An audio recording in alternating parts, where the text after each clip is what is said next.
아내가 출산하러 간 사이에 이 지적 장애가 있는 아내의 친한 후배를 성폭행한 남편입니다. 네, 그렇습니다. 올해 3월에 있었던 일인데요. 남편 A씨는 아내의 친한 후배인 B씨의 일행과 함께 술을 마신 뒤에 내가 너를 집에 데려다 줄게 라고 했다고 합니다. 그런데요, 그 집이 이 여성의 집이 아니라 자신의 집이었습니다. 이 남편 A씨는 피해 여성 B씨를 자신의 집으로 데려가서 성폭행을 했는데 심지어 아내가 출산하러 집을 비운 사이였고요. 또 이 피해 여성은 지적 장애가 있는 여성이라고 합니다. 야, 저는 정말 출산했을 때 잠깐 후배가 와서 밥 먹으러 나갔다고 지금 와이프한테 아직까지 혼나고 있거든요. 그렇죠. 이런 게 정말 믿기지가 않습니다. 자, 변호사님, 네. 일단은요. 출산하러 간 사이에 집에 비웠는데 거길 후배를 데리고 해서 몹쓸 짓을 했다. 야, 이거 보통 두 가지죠. 이해가 안 됩니다. 저는. 일반적으로 출산했을 때는 뭐 통상 아내 옆에 있는 게 일반적인 남편의 모습이기도 하고 뭐 그걸 떠나가지고 지금 데리고 와서 범행을 저질렀는데 그 대상이 더 중요합니다. 대상이 지적 장애가 있는 사람이거든요. 네. 장애인을 대상으로 지금 성폭행을 했기 때문에 상황도 상황이고 대상도 그렇고 상당히 죄질이 불량한 상황이고 그 죄질이 나쁘기 때문에 더 비난 가능성도 크다고 봅니다. 김배 팀장님, 이 피해자가 다름 아닌 이제 아내의 친한 후배입니다. 거기다 이제 지적 장애까지 있다고 하지 않습니까? 자기 방어 좀 부족하실 수도 있는 분인데 이거를 가해자가 뭐 더욱 더 노렸던 걸까요? 기다렸다는 식으로요? 그렇습니다. 이 가해자 입장에서는 황당한 행동을 한 건데 보시다시피 지적 장애이기 때문에 약간의 자기 방어는 부족한데 중요한 게 있습니다. 아내의 친한 후배이기 때문에 그 여성 입장에서도 그 형부지 않습니까? 형부라고 볼 수 있기 때문에 친밀감이라든지 안심할 수가 있는 거예요. 설마 그 형부 되는 사람이 나를 어떻게 하느냐는 생각했기 때문에 술 먹고 집에 데려다 준다고 하니까 믿고 따라갔는데 이 사람이 나쁜 행동을 한 거지 않습니까? 그러니까 자기 방어도 취약하지만 신뢰감을 쌓은 상태에서 했기 때문에 속절없이 당한 거죠. 어찌됐든 간에 이 자기 아내의 친한 후배를 이렇게 성폭행했다는 거는 남자로서 정말 저는 이거 가만두면 안 되겠죠? 네. 처벌을 강하게 해야 되겠죠? 네. 얼마나 해야 될까요?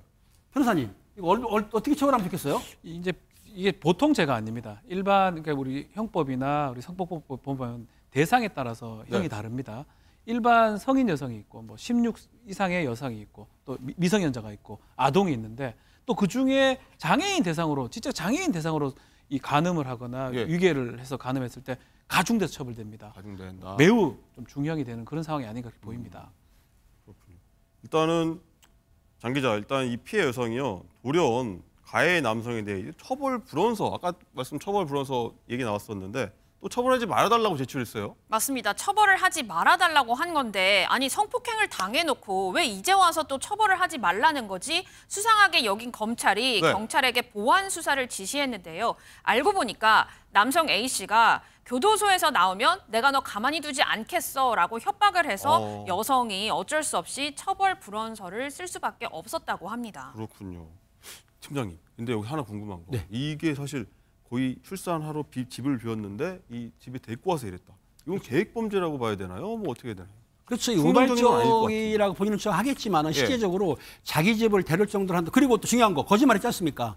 자기 집에 데려다 주도록 해놓고 나서는 자기가 거주하는 데로 왔기 때문에 실제적으로 성폭력 범죄를 저지르려 계획을 했는데 아까 변호사님 말한 대로 이 장애인 그 성폭력 범죄이기 때문에 강하게 처벌해야 되고 중요한 거 이 신뢰감을 깬 게 더 나쁜 사람이에요. 어떻게 형부 좀 되는 분이 어떻게 그 여성을 성폭행했냐. 이 문제에서는 좀 화가 나거든요. 제가 욕은 못 하겠고 아마 가중처벌을 좀 해야 될 것 같습니다. 가중처벌.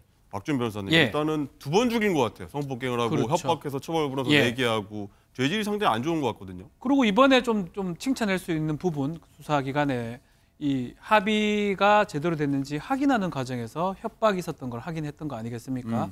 그렇기 때문에 처벌 불원서 여기 때문에 이것도 사실 특가법상의 뭐 보복 협박이라든지 그거 가능합니다. 뭐 그 부분은 아마 앞으로 조사를 좀 할 걸로 생각이 들고 그럼 합의가 제대로 안 된 거라고 봐야 될 것 같고요.